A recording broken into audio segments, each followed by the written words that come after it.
CAA देश का कानून है, इसको कोई रोक नहीं सकता और हम सीएए को लागू कर रहे हैं। नागरिकता संशोधन कानून क्या है और क्यों है इस पर विवाद, जाने सब कुछ। नागरिकता संशोधन कानून 2019 के खिलाफ देश भर में विरोध प्रदर्शन हो रहे हैं। कई जगहों पर विरोध प्रदर्शन हिंसक भी हो गया है। ऐसे में ये जानना जरूरी है कि नागरिकता संशोधन कानून क्या है और इसको लेकर विवाद क्यों है। देश में घुसपैठियों का मामला काफी समय से चर्चा का विषय है। घुसपैठियों को देश से बाहर करने की दिशा में सबसे पहले असम में एनआरसी यानी नेशनल रजिस्टर ऑफ सिटीजन्स पर काम हुआ। लेकिन एनआरसी को लेकर यह विवाद हुआ कि बड़ी संख्या में ऐसे लोगों को भी नागरिकता की लिस्ट से बाहर रखा गया है जो देश के असल निवासी हैं। ऐसे लोगों के समाधान के लिए सरकार ने नागरिकता संशोधन कानून 2019 बनाया है, जिसको लेकर देश भर में विरोध हो रहा है। क्या है नागरिकता संशोधन कानून? नागरिकता संशोधन कानून 2019 में अफगानिस्तान, बांग्लादेश और पाकिस्तान से आए हिंदू, सिख, बौद्ध, जैन, पारसी और क्रिश्चियन धर्मों के प्रवासियों के लिए नागरिकता के नियम को आसान बनाया गया है। पहले किसी व्यक्ति को भारत की नागरिकता हासिल करने के लिए कम से कम पिछले 11 साल से यहां रहना अनिवार्य था।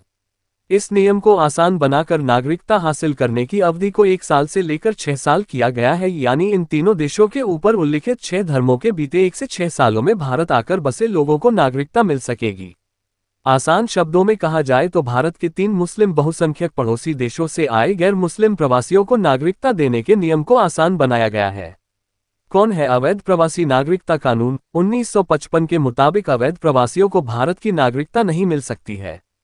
इस कानून के तहत उन लोगों को अवैध प्रवासी माना गया है जो भारत में वैध यात्रा दस्तावेज जैसे पासपोर्ट और वीजा के बगैर घुस आए हो या फिर वैध दस्तावेज के साथ तो भारत में आए हो लेकिन उसमें उल्लिखित अवधि से ज्यादा समय तक यहां रुक जाएं।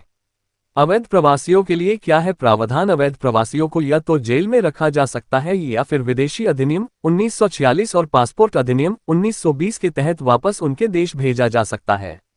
लेकिन केंद्र सरकार ने साल 2015 और 2016 में उपरोक्त 1946 और 1920 के कानूनों में संशोधन करके अफगानिस्तान, बांग्लादेश और पाकिस्तान से आए हिंदू, सिख, बौद्ध, जैन, पारसी और क्रिश्चियन को छूट दे दी है। इसका मतलब ये हुआ कि इन धर्मों से संबंध रखने वाले लोग अगर भारत में वैध दस्तावेजों के बगैर भी रहते हैं तो उनको न तो जेल में डाला जा सकता है और न उनको निर्वासित किया जा सकता है।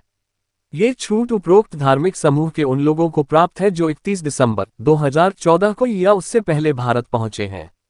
इन्हीं धार्मिक समूहों से संबंध रखने वाले लोगों को भारत की नागरिकता का पात्र बनाने के लिए नागरिकता कानून 1955 में संशोधन के लिए नागरिकता संशोधन विधेयक 2016 संसद में पेश किया गया था।